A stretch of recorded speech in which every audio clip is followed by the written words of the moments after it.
নমস্কার বন্ধুরা, আমার বাটি ভরা ভালোবাসা চ্যানেলে তোমাদের সবাইকে জানাই অনেক অনেক স্বাগত। তো আজকে তোমাদের কাছে কি নিয়ে চলেছিলাম, সবার পরিচিত এবং সবার খুব প্রিয় হচ্ছে বাসন্তী পোলাও। তো চলো কিভাবে আমি করি। তো তোমরা তো অনেকেই জানো বাসন্তী পোলাও করতে, তো আমি কিভাবে করি আর আজকে আমি কিভাবে করেছি সেটাই তোমাদের সঙ্গে শেয়ার করব। আর তার জন্য যেতে হবে আমার রান্নাঘরে। তো চলো, আর এই বাসন্তী পোলাও কিন্তু চিকেন কষা, বেশ ঝাল ঝাল একটু চিকেন কষা দিয়ে ভালো লাগে। কেন, পোলাও জিনিসটা, বাসন্তী পোলাও বা পোলাও জিনিসটা কিন্তু হালকা মিষ্টি মিষ্টি ভালো লাগে, তাই। আর চিকেনটা কিন্তু হবে ঝাল ঝাল, তাই চিকেনের রেসিপিটা তোমাদের আজকে আর দেখালাম না, দুদিন দেখিয়েছি তোমাদের। তো অন্য একদিন আরো নতুন ধরনের চিকেনের রেসিপি দেখো, আজকে বাসন্তী পোলাও। তো চলো ঝটপট করে রান্নাঘরে চলে যাই। তো চলো, বাসন্তী পোলাওর জন্য কি কি লাগছে। তো এইখানে রয়েছে হচ্ছে ইন্ডিয়া গেট বাসমতি রাইস। তো অনেকেই হচ্ছে গোবিন্দভোগ চাল বা কামিনী আতপ দিয়ে করে, তো আমি আজকে করছি ইন্ডিয়া গেট বাসমতি রাইস দিয়ে হচ্ছে বাসন্তী পোলাও। আর এখানে রয়েছে হচ্ছে ঘি, এখানে হচ্ছে কামধেনু রং রয়েছে, এখানে কাজু রয়েছে, কিশমিশ রয়েছে, আদা বাটা রয়েছে, এখানে তেজপাতা, আর হচ্ছে এখানে একটা বড় এলাচ নিয়ে নিয়েছি, আর রয়েছে গোটা গরম মশলা। তো চলো কিভাবে করি দেখতে থাকো। তো চালটা আমি খুব ভালো করে ধুয়ে কিন্তু জল ঝরিয়ে নিয়েছি। চালটাকে খুব ভালো করে ধুতে হবে, চাল ধুতে ধুতে যে একটা সাদা জল বেরোয়, যতক্ষণ ওই সাদা জলটা যায় ততক্ষণ কিন্তু চালটাকে খুব ভালো করে ধুয়ে আমি জল ঝরিয়ে নিয়েছি। তো চলো দেখো এর মধ্যে আবার কি কি দিচ্ছি। এর মধ্যে দিয়ে দেবো আমি একটু নুন,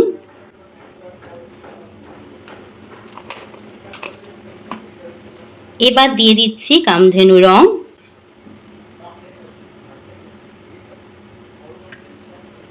এরপরে দিয়ে দেব আদা বাটা, দিয়ে এবার চালটাকে ভালো করে মেখে রেখে দেব।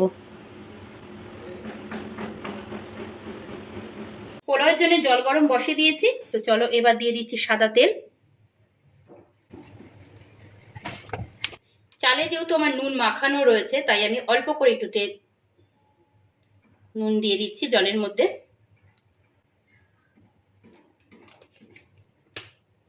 এবার দিয়ে দেব তেজপাতা,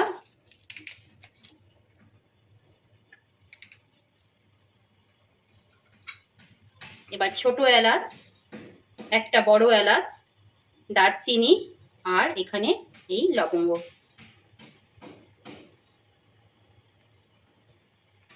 তো জলটা ফুটলে তারপরে কিন্তু চালটা দেব।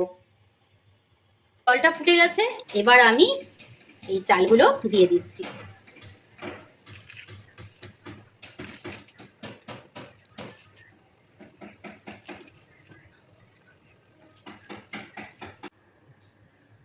তো ভাতটা কিন্তু আমার হয়ে গেছে, দেখো হালকা একটু শক্ত থাকতে নামাতে হবে। তো চলো এবার নামিয়ে দিচ্ছি, নামিয়ে ভাতের জলটা ফেলে দিচ্ছি, মানে ভাতের মাঠটা। তো গ্যাসে কড়াইটা বসিয়ে দিচ্ছি। তো চলো এবার কড়াই গরম হয়ে গেছে, দিয়ে দিচ্ছি ঘি,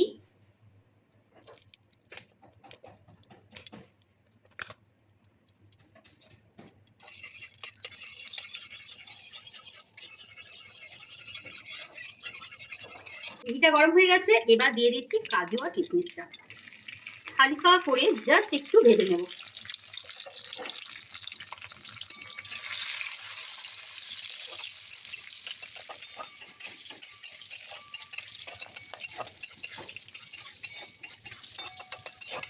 কাজু কিশমিশটা দেখো হালকা করে ভেজে নিয়েছি।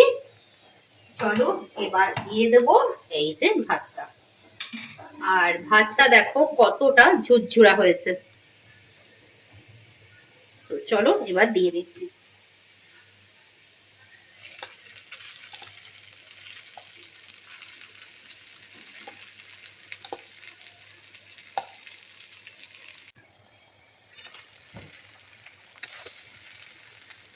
এবার দিতে হবে হচ্ছে চিনি। নুনটা কিন্তু আমার চালেতেও দেখেছো, যখন চালটা কালারটা দিয়ে আর আদা বাটাটা দিয়ে মেখেছিলাম, তো তখন কিন্তু নুনটাও দিয়েছিলাম, আবার জলেও দিয়েছিলাম। তোমরা কিন্তু নুনটা অবশ্যই চেকে দেখে নেবে। তো আমি একটু ঘি দিয়ে নিয়েছি, তো পোলাওতে একটু ঘি বেশি দিলে বেশ ভালোই লাগে। এবার দিয়ে দিচ্ছি চিনি, আর পোলাও কিন্তু একটু মিষ্টি মিষ্টি খেতে বেশ ভালো লাগে, মিষ্টি মিষ্টি হয় পোলাও।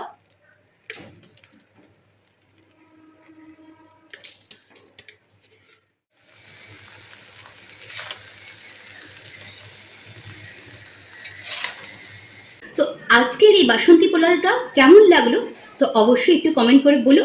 আর ভিডিওটা ভালো লাগলে একটা লাইক করো, কমেন্ট করো, আর আমার বাটি ভরা ভালোবাসা যে চ্যানেল, ইউটিউব চ্যানেলটাকে সাবস্ক্রাইব করে দিও, আমার পাশে দেখো। যারা আমার ফেসবুক পেজ থেকে দেখছো তারা ফলো করে দিও। চলো দেখা হচ্ছে তোমাদের সঙ্গে একটা নতুন রেসিপির সঙ্গে। তো ততক্ষণের জন্য তোমাদের জন্য সবাইকে টাটা।